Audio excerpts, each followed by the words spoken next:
તમે સાંભળી રહ્યા છો વાસ્તુ મંદિર ચેનલ। મિત્રો, આજની આ વાત તમારા જીવનની દિશા બદલી નાખશે, માટે આ વિડિયો ભૂલથી પણ છોડતા નહીં, કારણ કે આજે આપણે એવા રહસ્ય વિશે જાણીશું કે શ્રીમદ ભગવદ્ ગીતાના 108 વિચારો જીવનને કઈ રીતે સાર્થક બનાવે છે। શ્રીમદ ભગવદ્ ગીતા એકમાત્ર એવો ગ્રંથ છે જે મનુષ્યને જીવવાની સાચી રીત બતાવે છે। જીવનમાં ધર્મ, કર્મ અને પ્રેમનો પાઠ ભણાવનારી શ્રીમદ ભગવદ્ ગીતાનું જ્ઞાન માનવ જીવન અને જીવન પછીના જીવન માટે પણ ઉપયોગી માનવામાં આવ્યું છે। ગીતા સંપૂર્ણ જીવન દર્શન છે અને તેનું અનુસરણ કરનાર વ્યક્તિ સર્વશ્રેષ્ઠ હોય છે। ભગવદ્ ગીતામાં કુલ 18 અધ્યાય અને 700 શ્લોક છે, જેને બધા માટે વાંચવા થોડા મુશ્કેલ છે। એટલા માટે આજના આ અત્યંત વિશેષ પ્રસંગમાં આપણે શ્રીમદ ભગવદ્ ગીતાના 108 વિચારો વિશે વાત કરવાના છીએ। આ જાણીને તમે શ્રીમદ ભગવદ્ ગીતાનો સાચો અર્થ આધુનિક જીવન મુજબ સમજી શકશો। એટલે આ વિચારોને તમે દરરોજ રાત્રે સૂતા પહેલા અને સવારે ઉઠતા પછી અવશ્ય સાંભળો। તો ચાલો જાણીએ ભગવદ્ ગીતાના 108 મહત્વપૂર્ણ વિચાર। ભગવાન શ્રી કૃષ્ણ કહે છે કે જે રીતે પ્રકાશની જ્યોત અંધકારમાં ચમકે છે, બિલકુલ તે જ રીતે સત્ય પણ ચમકે છે। એટલે મનુષ્યએ હંમેશા સત્યના માર્ગ પર ચાલવું જોઈએ। મૃત્યુ એક અટલ સત્ય છે, જેને ક્યારેય બદલી શકાતું નથી। આ સંસારનું જ્યારથી નિર્માણ થયું છે ત્યારથી જન્મ અને મૃત્યુનું ચક્ર સતત ચાલતું આવ્યું છે। જે રીતે મનુષ્ય પોતાના જૂના વસ્ત્રોનો ત્યાગ કરીને નવા વસ્ત્ર ધારણ કરે છે, બિલકુલ તે જ રીતે આત્મા જૂના વ્યર્થ શરીરનો ત્યાગ કરીને નવું શરીર ધારણ કરે છે। આ પ્રકૃતિનો નિયમ છે। આ સત્યનો સ્વીકાર કરીને ભયમુક્ત થઈને વર્તમાનમાં જીવવું જોઈએ। જ્ઞાની વ્યક્તિ ન તો મરવાવાળાનો શોક કરે છે અને ન જીવિત રહેવાવાળાનો, કારણ કે તેઓ જાણે છે કે જે મરી ગયું છે તે ફરીથી જન્મ લેશે અને જે જીવિત છે તે એક દિવસ અવશ્ય વરશે। કર્મ જ સૌથી મોટો ધર્મ છે। ભગવાન શ્રી કૃષ્ણ ગીતામાં અર્જુનને ઉપદેશ આપતા કહે છે કે વ્યક્તિ કર્મ કરવા માટે જ જન્મ્યો છે અને કર્મ કર્યા વિના કોઈ રહી શકતું નથી। મનુષ્યએ પરિણામની ચિંતા કર્યા વગર પોતાના કર્તવ્યોનું પાલન કરવું જોઈએ। ક્રોધ મનુષ્યને નરક તરફ લઈ જનારું દ્વાર છે। ક્રોધ કરવાથી વ્યક્તિનું મન અશાંત થઈ જાય છે। ભગવાન શ્રી કૃષ્ણ કહે છે કે મનુષ્યએ ક્રોધ કરવાથી બચવું જોઈએ। ભલે ગમે તેટલો ક્રોધ આવે, પોતે શાંત રહેવાનો પ્રયત્ન કરવો જોઈએ। આ સંસારમાં આજે જે તમારી પાસે છે, કાલે તે કોઈ બીજાનું હતું અને પરમ દિવસે કોઈ બીજાનું હશે। મન પર નિયંત્રણ રાખવું જરૂરી છે। મનુષ્યનું મન વાયુની જેમ ચંચળ છે। આ જ મન મનુષ્યને વિષય વાસનાઓ તરફ ભટકાવતું રહે છે। જો જીવનને સફળ બનાવવું હોય તો મન પર નિયંત્રણ અત્યંત આવશ્યક છે। મનને વશમાં કરવાથી બુદ્ધિની શક્તિ કેન્દ્રિત થાય છે, જેનાથી કાર્યોમાં સફળતા મળવા લાગે છે। ગીતા અનુસાર જે વ્યક્તિએ પોતાના મન પર નિયંત્રણ મેળવી લીધું, તે મનમાં ઉત્પન્ન થનારી વ્યર્થની ચિંતાઓ અને ઈચ્છાઓથી પણ દૂર રહે છે। સાથે જ તે વ્યક્તિ પોતાના લક્ષ્યને પણ સરળતાથી પ્રાપ્ત કરી લે છે।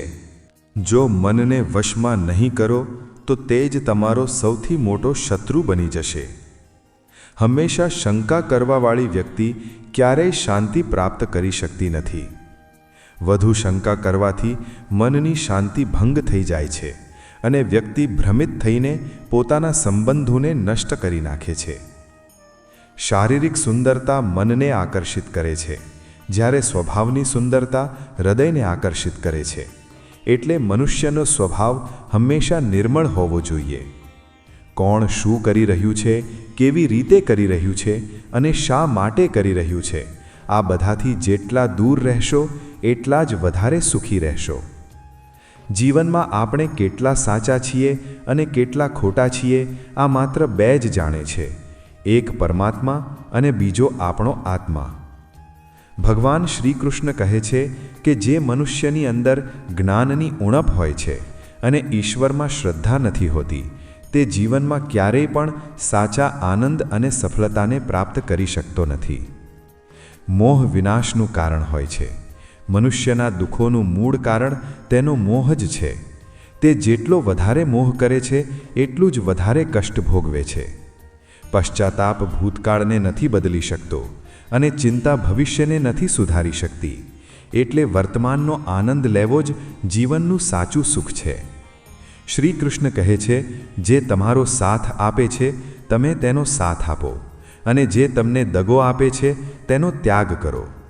જે સ્થાને તમારું સન્માન ન હોય ત્યાં ક્યારેય ન જવું જોઈએ, નહીંતર લોકો તમને નબળા અને મૂર્ખ સમજવા લાગે છે. જ્યાં વરસાદ નથી થતો ત્યાં પાક નષ્ટ થઈ જાય છે, અને જ્યાં સંસ્કાર નથી હોતા ત્યાં પેઢીઓ નષ્ટ થઈ જાય છે. જે લોકો એવું કહે છે કે મારી પાસે સમય નથી, વાસ્તવમાં તેમની પાસે સમય તો છે, પરંતુ તેમના મહત્વપૂર્ણ સંબંધોની યાદીમાં તમારું નામ નથી. વાત એટલી મધુર રાખો કે જો ક્યારે પાછી પણ લેવી પડે તો તે પોતાને કડવી ન લાગે. સ્વયંમાં થોડું સ્વાભિમાન હોવું જરૂરી છે, નહીંતર લોકો ત્યાં પણ દબાવવાનો પ્રયત્ન કરશે જ્યાં તમારો અધિકાર છે. જ્યાં સુધી તમે પોતે નથી હારતા ત્યાં સુધી સંસારની કોઈ શક્તિ તમને હરાવી શકતી નથી. કમજોર તમે નથી, કમજોર તમારો સમય છે, અને સમય બધાનો બદલાય છે. તમે બસ તમારું કર્મ કરતા રહો. જેણે ક્યારેય સંકટ નથી જોયું તેને પોતાની શક્તિનો ક્યારેય અનુભવ નથી થતો. જે બીજાની પીડાને સમજે છે, જેનામાં દયા છે, જે હૃદયથી સારા છે, તેમને ફરીથી જન્મ નથી લેવો પડતો. કંઈક આપીને અભિમાન ન કરો. શું ખબર તમે આપી રહ્યા છો કે પાછલા જન્મનો ઋણ ચૂકવી રહ્યા છો? ઘમંડી મનુષ્યનો વંશ, વૈભવ અને પ્રતિષ્ઠા ત્રણેય નષ્ટ થઈ જાય છે. વિશ્વાસ ન હોય તો રાવણ, કૌરવો અને કંસને જોઈ લો. કોઈના પર વિશ્વાસ કરવો હોય તો તેની વાતો પર નહીં, તેની ક્રિયાઓ પર ધ્યાન આપો. ક્રોધના સમયે થોડું રોકાઈ જવું અને ભૂલના સમયે થોડું નમવું જીવનને વધુ સરળ બનાવી દે છે.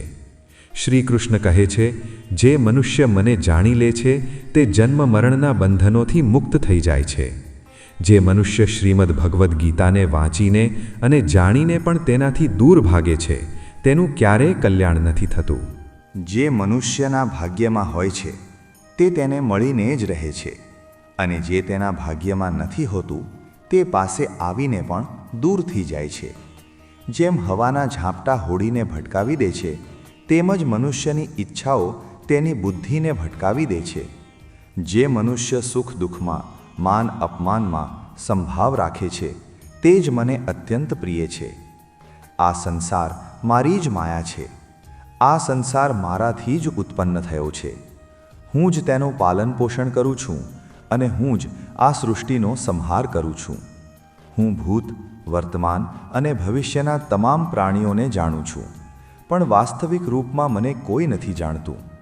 સમજદાર વ્યક્તિ જ્યારે સંબંધ નિભાવવાનું બંધ કરી દે છે તો સમજી લેવું જોઈએ કે તેના આત્મસન્માનને ક્યાંક ને ક્યાંક ઠેસ અવશ્ય પહોંચી છે.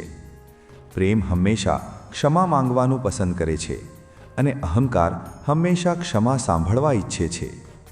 કર્મ જ તમારી ઓળખ છે, નહીંતર એક જ નામના અહીં હજારો લોકો મળી જાય છે. સારા કર્મ કર્યા પછી પણ લોકો માત્ર તમારી ખરાબીઓ જ યાદ રાખે છે. એટલે લોકો શું કહે છે તેના પર ધ્યાન ન આપો. જેટલું બને શકે મૌન રહેવું જ શ્રેષ્ઠ છે, કારણ કે મોટા ભાગના ઝઘડા મનુષ્ય પાસે તેની વાણી જ કરાવે છે. કોઈને દગો આપવો એક ઋણ છે જે તમારે કોઈ અન્યના માધ્યમથી એક દિવસ અવશ્ય ચૂકવવું પડે છે. સારી દ્રષ્ટિ એ જ છે જે પોતાની ખામીઓ અને બીજાના ગુણ શોધે છે. ક્યારેય તે વ્યક્તિ પર વિશ્વાસ ન કરો જે સમયની સાથે પોતાનો સ્વભાવ બદલી નાખે છે. જીવનમાં ક્યારેય કોઈની સાથે પોતાની તુલના ન કરો. તમે જેવા છો તેવા જ શ્રેષ્ઠ છો. બધાને પોતાનું જીવન બદલવા માટે સમય મળે છે, પણ સમય બદલવા માટે બીજી વાર જીવન નથી મળતું. જે થવાનું છે તે થઈને જ રહે છે, અને જે નથી થવાનું તે ક્યારેય નથી થતું. જેમની બુદ્ધિમાં આ નિશ્ચય હોય છે તેમને ચિંતા ક્યારેય સતાવતી નથી. સારી નિયતથી કરાયેલું કાર્ય ક્યારેય વ્યર્થ નથી જતું, તેનું ફળ અવશ્ય મળે છે. જીવનની સૌથી મોટી ભૂલ એ જ હોય છે જેનાથી આપણે કંઈ શીખી નથી શકતા. આજે જે પણ કર્મ તમે કરી રહ્યા છો તેનું ફળ તમને કાલે મળશે, અને આજે જે તમારી પાસે છે તે તમારા જ પૂર્વ કર્મોનું પરિણામ છે. જે મનુષ્ય શ્રદ્ધાભાવથી મારી ભક્તિ કરે છે, હું તેને બધું આપું છું જે તેની પાસે નથી, અને જે તેની પાસે છે તેની રક્ષા પણ કરું છું. ક્યારે, કોની સાથે અને કેટલું બોલવું છે, જો તમે આ સમજી ગયા તો તમારું જીવન સાર્થક થઈ ગયું. કાન્હા કહે છે, જીવનમાં ક્યારેય તક મળે તો કોઈના માટે સારથી બનજો, સ્વાર્થી નહીં. ધર્મથી ભરેલું હૃદય જ ધર્મનો માર્ગ બતાવે છે, જ્યારે અધર્મથી ભરેલું હૃદય અધર્મનો. એટલે પોતાની સંગત વિચારી સમજીને પસંદ કરો. જો અધર્મીની સંગતમાં રહેશો તો તમે પણ અધર્મી જ બની જશો. મનુષ્ય એટલે દુઃખી નથી કે તે ઈશ્વરને નથી માનતો. મનુષ્ય એટલે દુઃખી છે કારણ કે તે ઈશ્વરની શિક્ષાઓને નથી માનતો. સમય આવવા પર બધાને મળે છે. સમય પહેલાંની ચાહત જ દુઃખનું કારણ બને છે. તે મૂર્ખ છે જે પ્રેમને વ્યર્થ કહે છે. પ્રેમ જ આ સંસારનું મૂળ છે. આનાથી જ આ સંસાર બન્યો છે. સંબંધોમાં નિયમિત અંતર સંબંધોને જોડે છે, અને અનિયમિત અંતર સંબંધોને તોડી નાખે છે. મનુષ્ય પોતાના વિશ્વાસથી નિર્મિત હોય છે. જેવું તે વિશ્વાસ કરે છે તેવો જ તે બની જાય છે.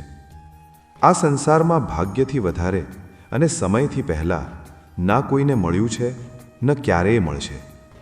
જીવનમાં વાણીને સંયમમાં રાખવી અનિવાર્ય છે, કારણ કે વાણીથી આપેલા ઘાવ ક્યારેય રૂઝાતા નથી.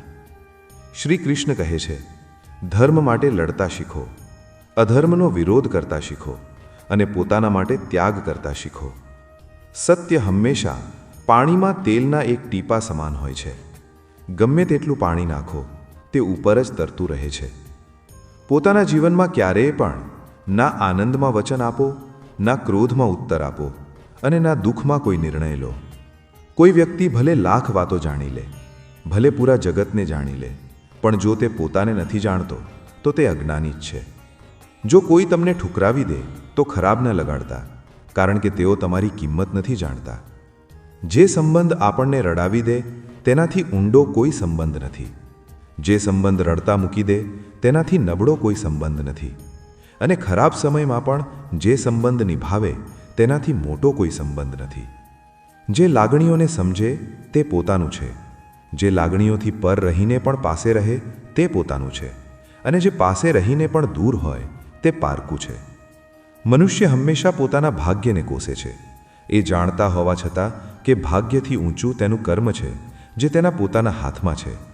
સમજદાર વ્યક્તિ એ જ છે જે બીજાને જોઈને તેમની વિશેષતાઓથી શીખે છે, તેમની તુલના કે ઈર્ષા નથી કરતા.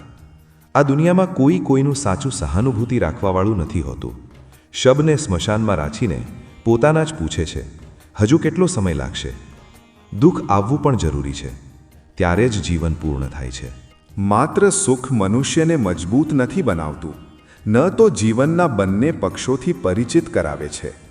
ભગવાન શ્રી કૃષ્ણ કહે છે, મનની શાંતિથી વધીને આ સંસારમાં કોઈ સંપત્તિ નથી. જેણે પોતાના મનને શાંત રાખવાનું શીખી લીધું તેનાથી વધારે ધનવાન કોઈ નથી. સમય મનુષ્યના બનાવેલા માર્ગ પર નથી ચાલતો. મનુષ્યએ સમય દ્વારા બતાવવામાં આવેલા માર્ગ પર ચાલવું પડે છે. આ જ નિયતિ કહેવાય છે. જીવન કઠિન ત્યારે લાગે છે જ્યારે આપણે પોતાને બદલવાને બદલે પરિસ્થિતિઓને બદલવાનો પ્રયત્ન કરીએ છીએ.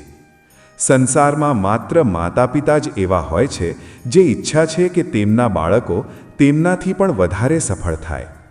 સમય, મિત્ર અને સંબંધ આ બધું આપણને નિઃશુલ્ક મળે છે, પણ તેની કિંમતનો અહેસાસ ત્યારે થાય છે જ્યારે તે ક્યાંક ખોવાઈ જાય છે. અમુક દુઃખ એવા હોય છે જે આપણને જીવવા નથી દેતા, અને અમુક કર્તવ્ય એવા હોય છે જે મરવા નથી દેતા. તમે ભલે ગમે તેટલા સારા કર્મ કરી લો, તમારી પ્રશંસા અંતે સ્મશાનમાં જ થાય છે. જો તમે કોઈને એકવાર ક્ષમા કરો છો તો તમે સમજદાર છો, બીજી વાર ક્ષમા કરો છો તો તમે કોમળ હૃદય છો, પણ ત્રીજી વાર પણ ક્ષમા કરો છો તો તમે પોતાને જ નુકસાન પહોંચાડી રહ્યા છો. જીવનની સૌથી મોંઘી વસ્તુ તમારું વર્તમાન છે, જે એકવાર ચાલ્યું જાય તો સંસારની બધી સંપત્તિ આપીને પણ પાછું નથી મળતું. સંસારના સહયોગમાં જે સુખ પ્રતીત થાય છે તેમાં દુઃખ પણ ભળેલું રહે છે, પણ સંસારના વિયોગથી સુખ દુઃખથી પર અખંડ આનંદ પ્રાપ્ત થાય છે.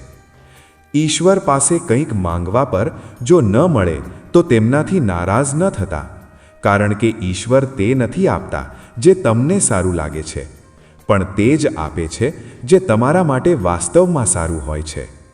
જિંદગીમાં એક એવા વ્યક્તિનું હોવું ખૂબ જરૂરી છે જેને દિલની વાત કહેવા માટે શબ્દોની જરૂર ન પડે. કદાચ તેને જ પરમાત્મા કહે છે. કાન્હા કહે છે, જે વ્યક્તિ મૃત્યુના સમયે મારું સ્મરણ કરતા પોતાનું શરીર ત્યાગે છે તે મારા પરમધામને પ્રાપ્ત થાય છે. સમય હાલત જોઈને બદલાય છે અને લોકો પોતાના સ્વાર્થ અનુસાર. જો કોઈ તમારી બુરાઈ કરે તો પરેશાન ન થતા, કારણ કે તે તમને મહત્વ આપવાની કોઈ બીજી રીત નથી જાણતો. જાણવાની શક્તિ, જૂઠને સત્યથી અલગ કરનારી જે વિવેક બુદ્ધિ છે તેનું જ નામ જ્ઞાન છે. કાન્હા કહે છે, હું ધરતીની મધુર સુગંધ છું, હું અગ્નિની ઉષ્મા છું, હું તમામ જીવિત પ્રાણીઓનું જીવન છું અને સંન્યાસીઓનો આત્મસંયમ પણ હું જ છું.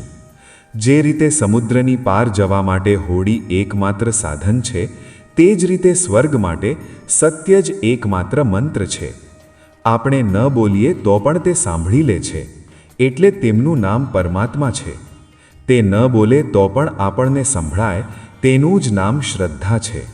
બધા સાથે એવો વ્યવહાર કરો કે જો કોઈ તમારા વિશે ખરાબ બોલે તો કોઈ તેના પર વિશ્વાસ ન કરે. સંબંધ આત્માથી જોડાય છે. જેમનો આપણી સાથે પૂર્વજન્મોનો કોઈ નાતો હોય છે તે જ આ જીવનમાં મળે છે.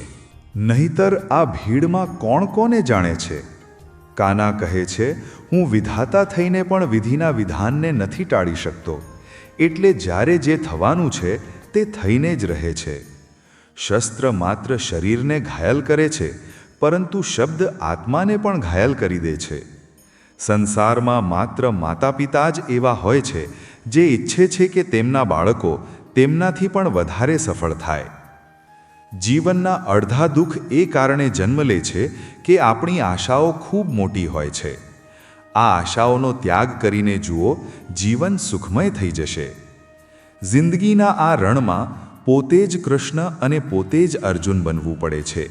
દરરોજ પોતાના જ સારથી બનીને જીવનના મહાભારતથી લડવું પડે છે. ફળની ઈચ્છા છોડીને કર્મ કરવાવાળો વ્યક્તિ જ પોતાના જીવનને સફળ બનાવે છે. જીવનમાં અહંકાર પણ જરૂરી છે, પણ માત્ર ત્યારે જ્યારે વાત અધિકાર અને સન્માનની હોય. સેવા અવશ્ય કરો, પણ આશા કોઈના પાસે ન રાખો, કારણ કે સેવાનું સાચું મૂલ્ય માત્ર ભગવાન જ આપે છે, મનુષ્ય નહીં. મનુષ્ય પોતાના વ્યવહારથી પોતે જ પોતાના ભેદ ખોલી દે છે. ભૂલ હોવી પ્રકૃતિ છે, તેનો સ્વીકાર કરવો સંસ્કૃતિ છે અને તેને સુધારી લેવી પ્રગતિ છે. મનુષ્ય ઘર, સંબંધ, મિત્ર બધું બદલે છે, છતાં પણ ઉદાસ રહે છે, કારણ કે તે પોતાને નથી બદલતો. ભગવાનના નિર્ણય પર ક્યારેય શંકા ન કરતા. જો દંડ મળી રહ્યો છે તો ક્યાંક ને ક્યાંક કોઈ ભૂલ અવશ્ય થઈ હશે. વ્યર્થ ચિંતા શા માટે કરો છો? વ્યર્થ ભય શા માટે રાખો છો? કોણ તમને મારી શકે છે? આત્મા ના જન્મ લે છે, ના મરે છે. ના તો આ શરીર તમારું છે, ના તમે આ શરીરના છો. આ શરીર અગ્નિ, જળ, વાયુ, પૃથ્વી અને આકાશ આ 5 તત્વોથી બન્યું છે અને અંતે આમાં જ વિલીન થઈ જશે. જ્યારે આત્મા સ્થિર છે, જેને તમે મૃત્યુ સમજો છો, તે જ તો એક નવું જીવન છે. દુઃખ અને કષ્ટ મનુષ્યને પરેશાન કરવા માટે નહીં, પરંતુ તેની યોગ્યતા અને આત્મવિશ્વાસની પરીક્ષા લેવા માટે આવે છે. જે વ્યક્તિનું મન શાંત હોય છે, જે બોલતી વખતે અને કર્મ કરતી વખતે શાંત રહે છે, તે જ સત્યને પ્રાપ્ત કરે છે અને દુઃખોથી મુક્ત થઈ જાય છે. જે થયું તે સારું થયું, જે થઈ રહ્યું છે તે પણ સારું થઈ રહ્યું છે, અને જે થશે તે પણ સારું જ થશે. જે વીતી ગયું તેનો પશ્ચાતાપ ન કરો અને ભવિષ્યની ચિંતા પણ ન કરો. કારણ કે વર્તમાનમાં જ જીવન વહી રહ્યું છે. એક સમજદાર વ્યક્તિ પોતાની ખામીઓને તે જ રીતે દૂર કરે છે જે રીતે એક સોની ચાંદીની અશુદ્ધિઓને વારંવાર શુદ્ધ કરે છે. ભગવાન શ્રી કૃષ્ણ કહે છે, આ સંસારમાં એક જ ક્ષણમાં મનુષ્ય ધનવાન પણ બની શકે છે અને બીજી જ ક્ષણે નિર્ધન પણ. મારું, તારું, નાનું, મોટું, આપણું, પારકું આ બધાને મનથી કાઢી નાખો ત્યારે બધું જ તમારું થઈ જશે. માત્ર સમયના ભરોસે ન બેસો. ભાગ્યશાળી લોકોના હાથ ખાલી રહી શકે છે, પણ પરિશ્રમી લોકોના નહીં. પોતાના વિચારોને બદલો. નિશ્ચય જ આ વિચાર તમારું જીવન બદલી નાખશે. અમુક માર્ગ એવા હોય છે જ્યાં તમારે એકલા જ ચાલવું પડે છે. ના પરિવાર, ના મિત્ર, ના કોઈ સાથી, માત્ર તમે અને તમારું સાહસ. જે કામ સૌથી વધારે મહત્વપૂર્ણ અને કઠિન છે તેને સૌથી પહેલાં કરો. જીવનમાં જે પણ થાય છે તે કોઈના કોઈ કારણથી થાય છે. કાં તો તે તમને કંઈક બનાવીને જાય છે કે પછી કંઈક શીખવાડીને. સ્વાર્થ ન હોય તો લોકો બોલવાનું તો દૂર, જોવાનું પણ છોડી દે છે. એટલે અપેક્ષા માત્ર પોતાની પાસે રાખો. રસ્તા ક્યારેય સમાપ્ત નથી થતા, બસ લોકો હિંમત હારી જાય છે. તરવું શીખવું છે તો પાણીમાં ઉતરવું પડશે. કિનારે બેસીને કોઈ મરજીવો નથી બનતો. જો થોડાક આરામને છોડવાથી મનુષ્ય મોટી ખુશી પ્રાપ્ત કરી શકે છે, તો સમજદાર વ્યક્તિએ જોઈએ કે તે થોડાક આરામનો ત્યાગ કરી મોટી ખુશીને અપનાવે. જીવનની યાત્રામાં વિશ્વાસ તમને પોષણ આપે છે. સારા કર્મ ઘર જેમ છે, જ્ઞાન દિવસના પ્રકાશ જેમ છે અને સજાગતા તમને સુરક્ષા આપે છે. ખતરો શત્રુઓથી વધારે તમારી આસપાસના લોકોથી હોય છે, કારણ કે હોડી બહારના પાણીથી નહીં, અંદરના કાણાથી ડૂબે છે. સ્વાસ્થ્ય સૌથી મોટી ભેટ છે. સંતોષ સૌથી મોટી સંપત્તિ છે અને નિષ્ઠા સૌથી સારો સંબંધ છે. ચિંતા અને ચિતામાં માત્ર એક બિંદુનો ફરક છે, પણ ચિતા નિર્જીવને બાળે છે અને ચિંતા જીવિતને. તમારી પાસે જે કંઈ પણ છે તેને વધારી ચઢાવીને ન બતાવો કે ના બીજાથી ઈર્ષા કરો. જે બીજાથી ઈર્ષા કરે છે તેને મનની શાંતિ નથી મળતી. સંસાર હંમેશાથી પ્રશંસા કરવાનો અને દોષ કાઢવાનો માર્ગ શોધતો આવ્યો છે. આવું જ થતું આવ્યું છે અને આવું જ થતું રહેશે. જે વ્યક્તિ સ્વયંથી સાચો પ્રેમ કરે છે તે કદી કોઈને પીડા નથી પહોંચાડતો. જે વ્યક્તિ વિચલિત કરવાવાળા વિચારોથી મુક્ત હોય છે તેને શાંતિ અવશ્ય મળે છે. મોટી મોટી વાતો કરનારા શબ્દોમાં જ રહી જાય છે અને હલકું હાસ્ય આપનારા ઘણું બધું કહી જાય છે.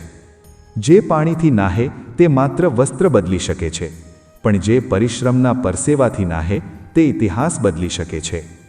સંબંધોની મજાક ઉડાવવામાં 1 મિનિટ લાગે છે, પણ આપણે ભૂલી જઈએ છીએ કે જીવન સંબંધોથી જ સજે છે અને સમૃદ્ધ થાય છે. મનમાં જે છે તેને સ્પષ્ટ કહેવું જોઈએ, કારણ કે સત્ય બોલવાથી નિર્ણય થાય છે અને અસત્ય બોલવાથી વિવાદ. સવારની ઊંઘ મનુષ્યના સંકલ્પોને નબળા બનાવી દે છે. લક્ષ્યને પ્રાપ્ત કરનારા મોડે સુધી નથી સૂતા. દરેકને હૃદયમાં એટલી જ જગ્યા આપો જેટલી તે આપે છે. નહીં તો કાં તો તમે એકલા રહેશો કે તે તમને રડાવશે. સફળ થવા માટે પોતાના પરિશ્રમ પર વિશ્વાસ કરવો પડશે, કારણ કે ભાગ્યની પરીક્ષા કઠિન સમયમાં થાય છે. જો જીવનમાં લોકપ્રિય થવું હોય તો સૌથી વધારે તમે, ત્યાર પછી આપણે અને સૌથી ઓછું હું શબ્દનો પ્રયોગ કરવો જોઈએ. પોતાની ઊર્જા ચિંતામાં નષ્ટ કરવા કરતાં બહેતર છે કે તેને સમાધાન શોધવામાં લગાવો. બુરાઈને જોવી અને સાંભળવી જ બુરાઈની શરૂઆત છે. સૌથી મોટો સ્ત્રોત તમારા પોતાના વિચાર છે. એટલે મોટા વિચારો અને પોતાને જીતવા માટે પ્રેરિત કરો. કર્મોનું ગણિત ખૂબ સરળ છે. ભલું કરશો તો ભલું થશે, ખરાબ કરશો તો ખરાબ. જે મનુષ્ય શ્રી રાધા કૃષ્ણનું કીર્તન નથી કરતો તે બુદ્ધિહીન છે. જેમ મોક્ષની સીડી પામીને પણ તેના પર ચડવાનો પ્રયત્ન ન કરવો. દુઃખ ભોગવવાવાળો આગળ જઈને સુખી થઈ શકે છે, પણ દુઃખ આપવાવાળો ક્યારેય સુખી નથી થતો. પોતાની અંદર કરુણા રાખો, આવેશ નહીં. વાદળોના વરસાદથી ફૂલ ખીલે છે, તેમની ગર્જનાથી નહીં. ખોટો વ્યક્તિ જેટલું પણ મીઠું બોલે તે અંતે રોગ બની જાય છે, અને સાચો વ્યક્તિ કેટલો પણ કઠોર લાગે એક દિવસ ઔષધિ બનીને કામ આવે છે. જે રીતે એક દીવો પોતાનો પ્રકાશ વહેંચીને હજારો દીવા પ્રગટાવી દે છે, તે જ રીતે ખુશીઓ વહેંચવાથી ઓછી નથી થતી. ભગવાન શ્રી કૃષ્ણ કહે છે, હે માનવ, જો તું સમસ્ત સાંસારિક દુઃખોથી મુક્તિ ઈચ્છે છે તો મારી ભક્તિ કર. જે મારી ભક્તિ નથી કરતો તે ના આ જીવનમાં ના તો જીવન પછી શાંતિને પ્રાપ્ત કરી શકે છે. મનનું ચંચળ હોવું તેનું સ્વભાવ છે. આપણું મન એ વિચારે છે કે જો તે અલગ અલગ વાતો પર સતત વિચાર કરતું રહેશે તો તે આપણને દરેક મુસીબત અને સંકટથી બચાવી લેશે, પરંતુ આ ભ્રમ છે. વાસ્તવમાં આપણે પોતાના જીવનનો બહુ મોટો હિસ્સો માત્ર વિચારતા રહેવા અને ચિંતામાં જ બરબાદ કરી દઈએ છીએ. શું તમે કોઈ કાગડાને કહી શકો કે તે કાઉં કાઉંનો અવાજ ન કરે? શું તમે કોઈ દેડકાને કહી શકો કે તે પાણી જોઈને છલાંગ ન લગાવે? બિલકુલ તેવો જ હાલ આપણા ચંચળ મનનો છે. જીવનમાં કંઈ પણ હોય, સારું કે ખરાબ, આપણું મન તેના પર કાઉં કાઉં કરવા લાગે છે. અહીં કાઉંથી મારો અભિપ્રાય છે ચિંતા કરવી, વ્યાકુળ થવું. ઘણીવાર કોઈ ખરાબ વાત હજુ બની પણ નથી હોતી અને આપણું મન પહેલાં જ તેની લપટો ઉઠાવવા લાગે છે. ક્યારેક તો એવું પ્રતીત થાય છે જાણે કે આપણામાંથી ઘણા લોકો માત્ર પરેશાન થવા માટે જ જીવે છે. આપણી મોટાભાગની સમસ્યાઓ, પીડાઓ અને દુવિધાઓ આપણા મનની ઘડેલી વાર્તાઓ છે. તમારી પરેશાની માત્ર તમારા મનની એક સ્થિતિ છે. આનાથી છુટકારો મેળવવા માટે તમારે પોતે જ શાંત મનથી ઉપાયો પર કાર્ય કરવું પડશે. સ્મરણ રાખો, જીવનમાં ગમે તેટલી મુશ્કેલી કેમ ના આવે, ગમે તેટલો અંધકાર કેમ ન છવાઈ જાય, ગીતાનો એક શ્લોક, એક ઉપદેશ તમારા જીવનને બદલવાની શક્તિ રાખે છે. શ્રીમદ્ ભગવદ્ ગીતાના જ્ઞાનથી પ્રેરિત આ દિવ્ય ઉપદેશોને આપણે વારંવાર સાંભળવા જોઈએ, પ્રતિદિન સાંભળવા જોઈએ. જ્યારે પણ જીવનમાં ચિંતા કે સંકટ આવે તો ગીતાનું સ્મરણ કરવું જોઈએ અને વિશ્વાસ રાખવો જોઈએ કે ગીતાનું આ જ્ઞાન દરેક પરિસ્થિતિમાં આપણને માર્ગ અવશ્ય બતાવશે. જો તમને આ વિડીયો અને આ પવિત્ર કથા પસંદ આવી હોય તો કમેન્ટમાં જય શ્રી રામ લખવાનું ભૂલતા નહીં. અને આવી જ ધાર્મિક કથાઓ સાંભળવા માટે વાસ્તુ મંદિર ચેનલને અત્યારે જ સબસ્ક્રાઇબ કરો. જય શ્રી કૃષ્ણ. હર હર મહાદેવ.